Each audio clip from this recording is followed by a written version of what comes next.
I'm Leo Vance. I spent 572 days homeless. My wife Clara died and her family, the Sterlings, made sure I took the fall. They didn't just ruin my career, they wanted me erased, wiped clean from memory. The Sterlings thought they were untouchable, living high above the rest of us in their glass tower. But they forgot, every tower cracks somewhere. And I found their weak spot. It started with a 2:17 a.m. phone call from the hospital. The words on the other end were cold, incident, unresponsive, but I knew right away. Clara. I got to St. Michael's and walked into a scene so staged it could have been a play. Richard Sterling, my father-in-law, stood there with his wife, Eleanor, and their son, Julian. None of them cried. They just held court. Richard's suit looked like it had just come off the hanger, his hair silver and perfect. He looked at me with eyes that didn't mourn, they calculated. He didn't wait for me to ask anything. He strode right over and made a show of it, making sure the nurses and families in the waiting room heard every word. "Get out." The words hung there sharp as glass. "What? I need to see her," I said, my voice cracking. "You've done enough," he shot back, low and steady. "This is your fault, all of it. You were supposed to protect her. You let this happen." Eleanor drifted over, her face twisted in theatrical disgust. "We knew you were weak, Leo. We just never realized how destructive your weakness was." A doctor came up looking tired. "Mr. Vance, I'm so sorry. We did everything we could." Richard cut him off, stepping between us. "This man isn't family. He won't see my daughter. He isn't to be consulted. He's a stranger."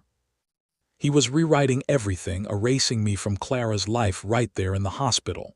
I tried to push past him, some wild, desperate need to see my wife, but Julian blocked me. He was bigger, mean, the kind of guy who's never heard no. He shoved me back. "You heard him. It's over, for you." Security showed up, right on cue, just like Richard wanted. As they dragged me out, I heard Richard lay it on thick for the doctor, his voice dripping with fake heartbreak. "She was a bright, beautiful girl, doctor. She just fell in with the wrong person." I ended up outside, the hospital doors sliding closed behind me, cutting me off from Clara for good. She was gone. Her family didn't just want me grieving, they wanted me out of the picture. And just like that, day one of my 572 days of hell didn't just start. It was declared. The funeral, a PR stunt. I read about it online, wasn't even invited. I stood across the street and watched the city's most important people arrive in black sedans. The Sterlings greeted them like hosts, not mourners. It wasn't grief. It was image management. They dismantled my world piece by piece. The day after the funeral, a lawsuit landed, wrongful death, total fiction. Then they froze my assets. I lost my job at the architecture firm, fired with a message passed through an assistant. My boss couldn't even tell me himself. The Sterlings made their calls. Friends ghosted me. Gossip pages called me a parasite, a failed architect who leached off their daughter and fed her addiction. They knew the truth. Clara had wrestled with opioids since a car accident in college, a secret they guarded as tightly as the family fortune. But they twisted it, turned it on me. I got evicted, sold what I could, packed the rest into a storage locker. My life shrunk to a few boxes. The rest of it went to a motel that smelled like bleach and old heartbreak. Grief was a weight on my chest, making it hard to breathe. Shame followed everywhere. I started drinking not to forget Clara but to forget who I'd become, the man they said I was. One morning the motel manager pounded on my door. "Time up, Vance. Pay or get out." I was broke. I shoved everything I had left into a backpack and walked out into the cold. The street became home. The street doesn't care if you once designed buildings that scrape the sky. It only cares if you're strong or weak. I was weak for months. Learned fast where to find food in dumpsters, which steam grates might keep you from freezing, which shelters might give you a blanket, if you didn't mind risking your wallet or worse. I turned invisible. People didn't see a person anymore. They saw a problem, something ugly in the corner of their vision. That kind of shame, it's not just a feeling. It's a taste, sharp and metallic, sticking to your tongue no matter how much you try to spit it out. I couldn't afford anything but cheap liquor to numb it. The booze blurred everything except the self-loathing. That only got clearer. Time fell apart. Days just ran into each other. The city froze over. My spot was an alley behind a steakhouse, right next to a big vent that blew out hot, greasy air. It smelled like a life I used to have. One night, two guys stepped out of the darkness. They weren't after cash. They just wanted to hurt someone. "That's our spot," said the tall one. I didn't say a word. Should have moved, but I didn't. Out here, silence reads like a dare. Pain hit me out of nowhere, white-hot in my side. I looked down. Knife handle sticking out of my coat. Nothing cinematic about it, just business. They stomped me until I couldn't move, grabbed my backpack, and left. Inside was the last piece of Clara I had, a framed photo, the last proof we ever existed together. I lay there, the stink of steak fat and trash filling my nose. The vent's warmth felt like some sick joke. I honestly thought I'd die in that spot. For the first time in forever, my head cleared. Good. This is what they wanted. Richard, Alina, Julian, sleeping in their perfect beds, so sure they'd done the right thing. They hadn't just shut the door on me. They'd set the stage for this. My death in an alley, just the last period on their story. Their confession, not mine. But something snapped in me. Not my bones, not my soul, just the chains holding everything in place. I felt this cold, sharp anger settle in. Not fire, ice. It brought everything into focus. I wasn't dying here. I wasn't giving them that ending. They wanted me erased. I'd make sure they remembered me instead.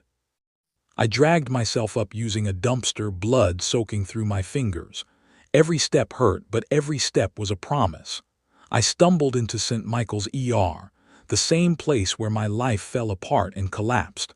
Something new was starting. When I woke up, Maria was sitting there. Social worker, tired eyes, but a spark I recognized. She didn't bother with pity. "You can walk out and crawl back to that alley," she said, voice flat. "Or you can come with me and start fighting back." I said yes.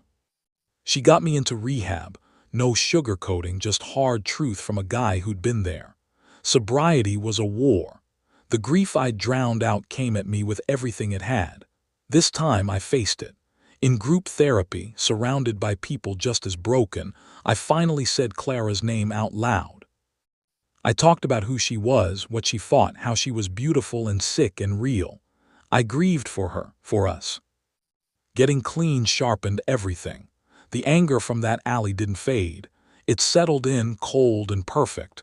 Not a feeling anymore, a mission.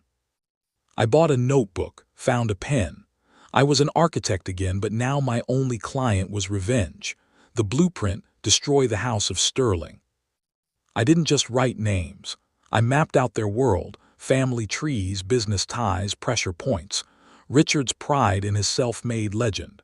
Alina's panic at the thought of being nobody. Julian's addiction to risk and applause. Their empire was a building. I started looking for cracks in the foundation. My plan wasn't messy or loud. I wanted something clean, silent, precise. I filled that notebook with schemes. After 572 days of surviving, I called this day one. The library became my office. For weeks, I buried myself in everything Sterling Holdings had ever made public: SEC filings, earnings reports, minutes from shareholder meetings. From the outside, the company looked solid. To me, it was a fancy facade hiding rot. I took a job washing dishes in a cafe in the financial district. It paid cash, and more importantly, it offered a front row seat. Every lunch break, I sat on a park bench across from the Sterling Tower, watching the rhythm of my enemies. Richard, always at 7 a.m. sharp, a monument to discipline. Julian, rolling in around 10, his face often puffy, his movements agitated. I needed to get closer, not physically but digitally. I learned about data mining and social engineering from online forums. I created a fake social media profile, a young, ambitious MBA grad named Alex. I used it to connect with low-level employees at Sterling Holdings. I didn't ask for secrets. I offered sympathy for their long hours, complained about my own fictional boss, and built a network of casual digital acquaintances. One day, a junior accountant in Julian's division vented to Alex about having to clean up the boss's creative expense reports. It was a small comment, a digital grumble, but for me, it was a flare in the dark, illuminating my point of entry. Julian wasn't just arrogant, he was sloppy, and he was stealing. Julian's personal social media was a festival of narcissism. Boats, cars, watches, a life lived performatively. He was a gambler and he wasn't quiet about it. He posted photos from unofficial poker tournaments, hinting at huge wins. I cross-referenced his travel dates with the expense reports the junior accountant had mentioned. He was masking gambling trips as business development in places with no Sterling Holdings presence. It was brazen. It was also just the tip of the iceberg. Using the information from my online network, I identified a subsidiary of the Sterling Family Foundation, their charitable arm. It was an opaque entity with a vague mission statement about community outreach. I suspected this was Julian's personal slush fund. I couldn't be the source. I needed a proxy. I found a hungry, aggressive financial blogger, Sarah Jenkins, who specialized in corporate malfeasance. She had a small but loyal following. She was a pit bull looking for a throat. I sent her an anonymous, encrypted email. The subject line was, "The Sterling family's favorite charity." Inside, I laid out a simple breadcrumb trail, a flight manifest for Julian to the Cayman Islands, a record of a wire transfer from the foundation to a shell corporation registered there on the same day. "He's not developing business," I wrote. "He's washing money. Pull the thread." I sent the email and went back to washing dishes. I had placed a small, almost invisible stress fracture in the foundation of their perfect lives. Now, I would wait and watch it spread. Weeks passed. The silence was deafening. I fought the urge to reach out to Sarah Jenkins again. Then one Tuesday, her blog post dropped. A question of charity, inside the Sterling Foundation's Caribbean getaway. She hadn't just pulled the thread. She had unraveled a whole section of the garment. She had found other shell corporations, other suspicious transfers, all linked to Julian's travel. The story was picked up by a few niche financial sites. It wasn't a mainstream scandal yet, but it was enough to trigger internal alarms at Sterling Holdings. I needed to turn this smoke into a fire. I needed an expert. I contacted David Chen. He was the best forensic accountant I had ever known, a quiet genius who could make numbers confess their sins. Sterling had fired him shortly after me for the crime of asking questions about my dismissal. He was now underemployed and overqualified, his career kneecapped by his integrity. We met at a dim coffee shop. He looked defeated. I told him I had a freelance project, a chance to get some payback. I slid a printout of Sarah's blog post across the table. "It's them, isn't it?" he said, not even looking up.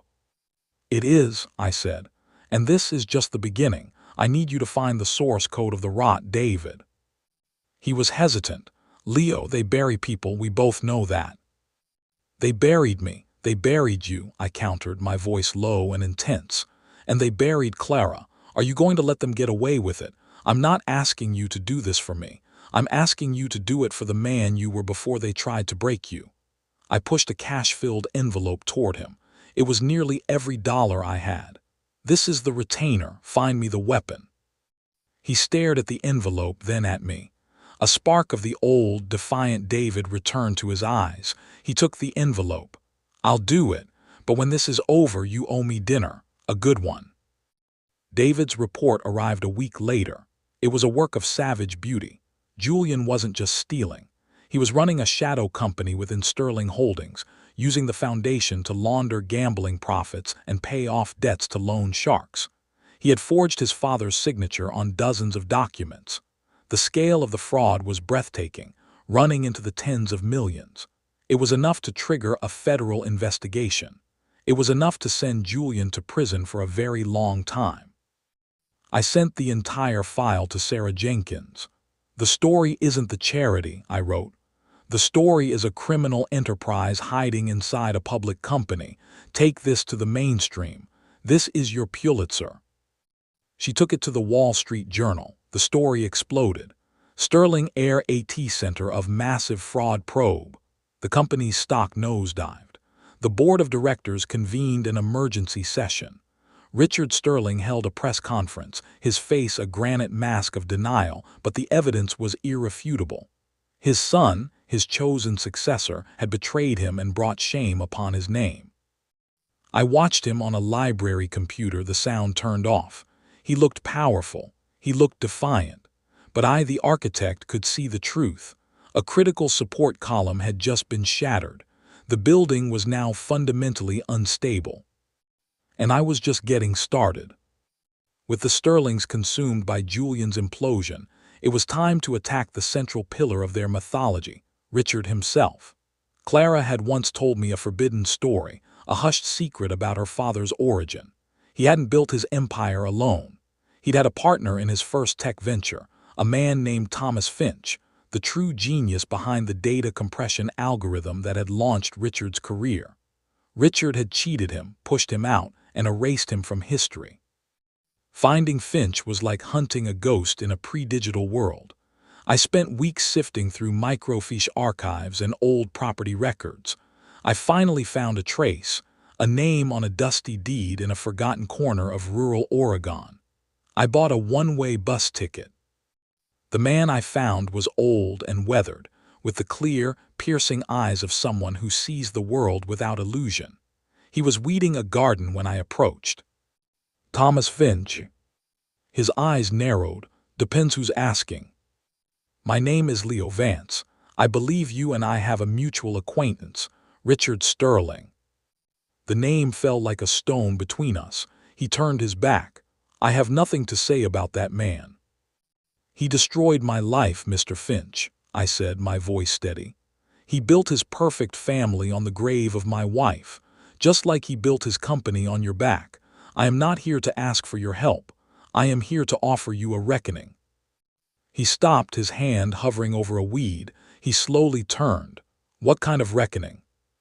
The kind that ends with the whole world knowing his name, and yours. He studied my face, searching for something. He must have found it. The kettle's on, he said, and led me inside. Finch's house was a time capsule of analog genius. He listened to my entire story without a word, his hands wrapped around a mug of tea. When I finished, he was silent. He is a black hole, Finch said finally, his voice a low rumble. He consumes everything around him. I made my peace with that a long time ago. Did you? I asked gently. Or did you just bury the anger? He didn't just steal your algorithm, Thomas. He stole your life. He gets to be a titan of industry while you're out here talking to your tomato plants. There's no peace in that. There's only surrender. The words hit their mark. The old man's shoulders stiffened. What do you want, son? Everything you have, I said. Every note, every schematic, every contract. The proof that you are the creator and he is the thief. He led me to an attic that smelled of old paper and ozone. From a locked footlocker, he pulled out his life's work. Schematics covered in his own precise handwriting. Drafts of partnership agreements with Richard's predatory notes scrawled in the margins. And the key, a cassette tape from their final, explosive meeting. Finch had recorded it. He never knew, Finch said, holding the tape as if it were a sacred object. He was so arrogant, so sure of his power, he never once imagined the little man in the room was documenting his own crucifixion. He let me digitize everything. The audio was clear. Richard's voice, 30 years younger but filled with the same chilling dismissiveness, admitting the theft, daring Finch to challenge him. The world believes what I tell it to believe, he had said on the tape, and I'm telling it that you are nothing. Richard Sterling hadn't just buried a ghost, he had created a witness. With Richard distracted by Julian's legal battles, I sent the entire Finch file, documents, schematics, and the damning audio clip to Mark Riley, a renowned investigative journalist known for his takedowns of powerful men. My anonymous email was brief. Richard Sterling's foundation is a lie. Here is the proof. Riley and his magazine's legal team spent 2 months verifying every detail. They tracked down former employees who confirmed Finch's story off the record. They had the tape authenticated. While they worked, the pressure on the Sterling family intensified. The SEC launched a formal investigation. Julian's trial date was set. The family was a wounded animal, bleeding out in public, completely unaware that a second, even deadlier, hunter was circling. The story broke on a Sunday morning, the cover of a national magazine. The Ghost in the Sterling Machine. Riley's article was a masterpiece of narrative journalism, weaving the tale of Finch's genius and Richard's betrayal. But the centerpiece was the audio. The entire country could now hear the voice of a young, ruthless Richard Sterling admitting his original sin. The myth of the self-made man was not just questioned, it was incinerated. The fallout was immediate and spectacular. The magazine article was a neutron bomb, leaving the building standing but vaporizing the people inside. Sterling Holdings stock collapsed, becoming junk overnight. The board, once loyal sycophants, turned on Richard with a ferocity born of self-preservation. But the true damage was to Richard's psyche. His entire identity was built on his legacy. The story he told himself and the world was now exposed as a fraud. He was not a builder, he was a thief. The family, trapped in their shrinking mansion, began to devour each other. I imagined Julian, facing years in prison, looking at the father who always demanded perfection and seeing only a hypocrite. I imagined Richard, his life's work turning to ash, looking at his son and seeing not his child but the catalyst for his ruin. And Alina, her social universe extinguished, caught in the crossfire of 2 collapsing male egos. Their home wasn't a sanctuary, it was a pressure cooker. The cracks weren't just in the foundation, the walls were buckling. It was time for the final, most intimate strike. It was time to target Alina. Throughout my research, a small anomaly had persisted. Every Tuesday afternoon, like clockwork, Alina's driver would drop her at a boutique hotel for 3 hours. Her calendar, which I had managed to access through a contact from my Alex persona, listed these as art committee meetings. I hired a private investigator, a former cop with an artist's touch. He didn't just get photos, he got video. Alina was having an affair with Marcus Thorne, Richard's most hated business rival, a man who had been circling Sterling Holdings for years, waiting for an opening. This wasn't about sex. This was about treason. Sharing pillow talk with your husband's mortal enemy while his company is in a death spiral is not just infidelity. It is corporate espionage. I packaged the investigator's meticulous report, complete with dates, times, and crystal-clear photos. But I didn't send it to the gossip pages. That would be too simple, too vulgar. An architect uses every element for a specific purpose. I sent the package anonymously to one person, Julian Sterling's defense attorney. I included a simple note. Your client's mother has been sleeping with the enemy. Perhaps she shared information that might be useful in a plea negotiation.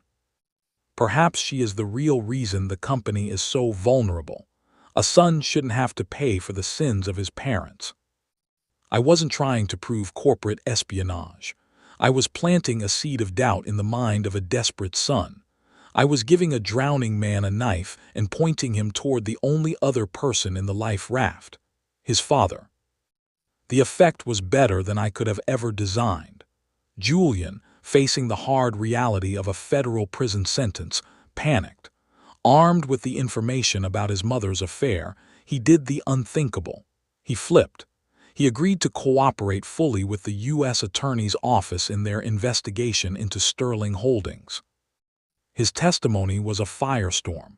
He didn't just confess his own crimes. He implicated his father in a decade-long conspiracy to commit tax fraud, hide assets, and manipulate stock prices. He laid bare every dirty secret of the company, all in a desperate attempt to reduce his own sentence. He chose himself over his family. It was the most sterling thing he could have done. Richard Sterling was arrested. There was no press conference this time, just a grim perp walk, his hands cuffed behind his back. The empire was officially dead. The board, in a final act of self-preservation, agreed to a buyout from the only bidder left, Marcus Thorne. Thorne didn't just buy the company. He bought his rival's legacy for pennies on the dollar and dismantled it for parts. It was the ultimate humiliation. The checkmate wasn't my move against Richard. It was turning his own queen and his own knight against him. He was left on the board, a solitary king with nowhere left to move, defeated not by an outside force, but by the poison within his own family. Months later, with my own life rebuilt and my career back on track, I arranged one final meeting. I sent a simple note to the small, rented condo where Richard and Alina now lived in quiet disgrace. They came. They looked frail, hollowed out by their public shamming. They sat across from me in a sterile coffee shop, their eyes filled with a bewildered rage. "It was you," Richard finally rasped. "Why?" "You asked the wrong question, Richard," I said, my voice even and calm. "You shouldn't ask why I did it. You should ask how you made it so easy. You built your life on a foundation of lies, arrogance, and cruelty. All I did was hold up a mirror and let you see your own reflection." Alina lunged forward. "You are a monster." "A monster," I replied, a cold smile touching my lips. "I am the monster you created. You left me for dead. You spit on my wife's memory. You didn't think I would have the strength to crawl out of that alley. You underestimated me. You underestimated the love I had for her. This entire time you thought this was about business, about money. You were playing checkers. I was playing a completely different game." I placed a single, worn photograph on the table between us, the picture of Clara and me laughing on a beach. "Her memory is all I have left. You tried to poison it. You tried to make her death another one of your dirty little secrets. This was never about revenge. This was about reclamation. I took her memory back from you, and I took everything else you had in the process." Richard stared at the photo, his face crumbling. For the first time, he seemed to understand. He hadn't just lost his company. He had lost the plot entirely. I stood to leave. "The bill is paid," I said. "Yours and mine." I walked out into the clean afternoon air, leaving them with the ghost of the woman they never truly knew and the ruins of the world they had built. In the years that followed, the Sterling name faded into a cautionary tale whispered on Wall Street. Richard died of a heart attack a year after his conviction. Alina lives in obscurity, a ghost of the society pages. Julian served his time and disappeared. They are nothing now, less than ghosts. They are forgotten. I never looked back. The rage that had fueled me was gone, burned away in the execution of the plan. What was left was a quiet, profound sense of peace. Justice had been rendered, not by a court but by a design. I dedicated my life to building, not skyscrapers that scraped the sky but places that mattered. Community centers, shelters, affordable housing. I founded a nonprofit in Clara's name, the Clara Vance Foundation, which funds addiction treatment centers and mental health support for the homeless. It's a real foundation. It actually helps people. My revenge was not in their downfall. My true revenge is this: I survived. I healed. I found a purpose in the wreckage of my life. They built an empire of greed that crumbled into dust. I built a legacy of hope on a foundation of my deepest pain, and that is a structure that will stand forever. Today, I stood on a patch of dirt and rubble in a part of the city most people try to avoid. It's where my new project will be built. The Clara Vance Wellness Center, a state-of-the-art facility offering shelter, treatment, and job training. It will be a place for second chances. It is the most important building I will ever design. A young reporter from a local paper was interviewing me. "Mr. Vance," she said, "you went from being one of the top architects in the city to being homeless, and now you're back building something like this. What changed?" I looked at the empty lot, but I didn't see dirt. I saw the faces of the men and women I had met on the street. I saw Clara's smile. I saw the man I used to be. I learned a valuable lesson about architecture, I told her. The strongest foundations aren't made of concrete and steel. They're made of purpose. I lost everything, and in that emptiness, I found a reason to build again. Not higher, just better. She smiled, writing in her notebook. As I looked out at the city skyline, at the glass towers glinting in the sun, I felt no anger, no bitterness. They were just buildings, empty structures. The real work, the important work, was happening right here on the ground. My life today is quiet. It is simple. It is full. I didn't get my old life back. I built a new one. The grief for Clara is no longer a wound. It is a part of my architecture, a cornerstone that gives my life its strength and its meaning. I still have the notebook where I drew up my plans for the Sterling's destruction. I keep it locked away. It is a reminder of the man I had to become to survive. But I have a new notebook now. It's filled with different kinds of blueprints, designs for homes, for clinics, for a better world. They tried to erase my story, but now it is etched into the landscape of this city. Not as a tale of revenge, but as a testament to the fact that you can tear a man down to nothing. You can take everything he has, but you can never, ever destroy his will to build. They say the best revenge is living well. I disagree. The best revenge is living with purpose. It's about taking the rubble they left you with and building a monument your enemies could never even conceive of. They wanted my story to be a tragedy. I made it an origin story. Sometimes the lines we have to draw with family are the most painful. Have you ever had to build a wall not to keep someone out but to save yourself? Share your experience in the comments. Your story of survival might be the blueprint someone else is looking for. And if this story resonated with you, please like and subscribe. There is strength in knowing you are not alone.